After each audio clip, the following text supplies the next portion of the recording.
Measures will only be lifted if the virus is contained.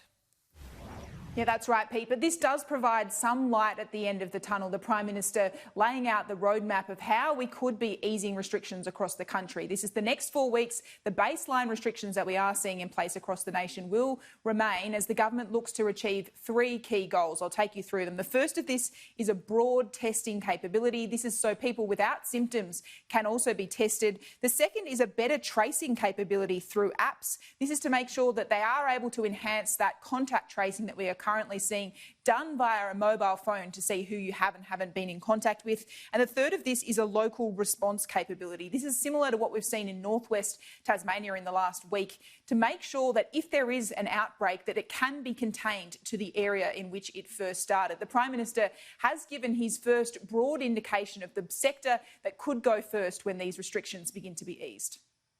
Once you go to the next phase, I mean, in the retail area, there will be opportunities there. I think what you'll see is more people being able to work at work.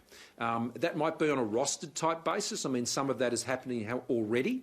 But what we are looking to do, and schools also come into that ultimately, and what we're looking to do is get the pace, get the churn, the activity in the economy moving back up.